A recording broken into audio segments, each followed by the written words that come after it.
Hey, what's up guys? So in this video, I want to talk about some features of the Galaxy watches that I would really like to see coming to the Amazfit watches. Now, these features are not some crazy features. They're just mostly software features that Amazfit can very easily implement in ZapOS on their Amazfit watches. So let's go ahead and talk about these features. So for example, on my Galaxy Watch at Classic, I can swipe down from the top of the display to access the quick controls or quick settings.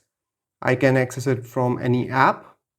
I can access it from the notifications. It can be accessed from the widgets. No matter what you're doing on the watch, you can always swipe down to access your quick controls. But on Amazfit watches with ZapOS, you can swipe down on the watch face to access your quick controls. But if you're anywhere else on this watch, for example, if you are in the info cards, you cannot swipe down. If you're in widgets, you cannot use it. If you are in settings panel, you still cannot access this quick control panel.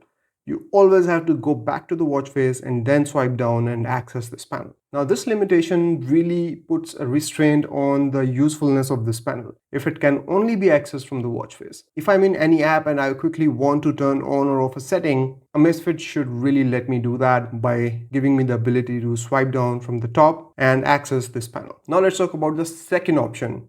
If I tap on this button here, it takes me to my app drawer. But I can also change the view of the app drawer by going in setting, go in preferences, then go in app view and change it to list view. And now if I go back, I'll get a list view of my apps. But on Galaxy watches, they really make it easy to switch between these views. So you swipe up, you keep swiping up, you change the view and set it to list. And that's it.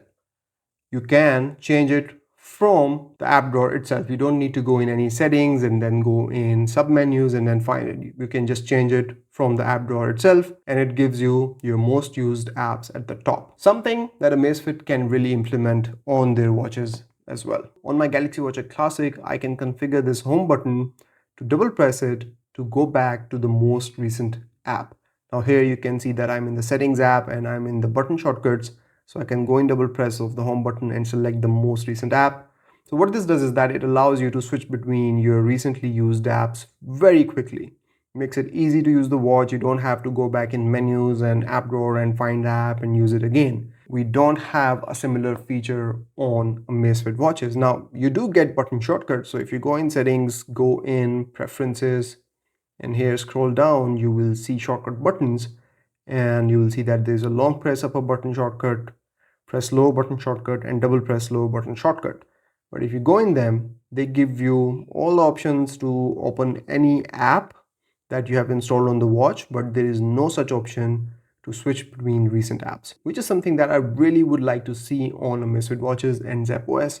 Hopefully they can implement it and it is not too much of a deal for them. And honestly, it's not just about switching between apps. If you have this feature implemented correctly, you can access your recently used app from the watch face by just double pressing this button and it takes you to your recently or last used app, and then you can switch between your two recently used apps. Moving on, another feature that I really find useful on my Galaxy Watch is gestures. So you can use these gestures to control different things on the watch. And if you go in buttons and gestures, you can see that there's a double pin gesture, there's a shake gesture, there's a knock gesture, and these gestures allow you to do different things and they change based on the app. Now, I'm not saying that Amazfit should implement these gestures this extensively on their watches, but they can certainly include some gestures that would just help you go back to the home screen or open a notification from the pop-up. And finally, the last feature I want to talk about that I would really like to see on the Amazfit watches is if you go in the app drawer and go in this phone app. So if you go in top contacts, you will only see the contacts that you have manually transferred to the watch from the Zap app on your phone. So if you go in the Zap app on your phone, you have to come down here, go in the phone app, scroll down and you will see top contacts, and you have to go in here and select specific contacts to sync with your watch, and then you will be able to see those contacts on the watch and dial them. Now your watch does have access to all of your contacts and you can dial any one of these contacts on your phone by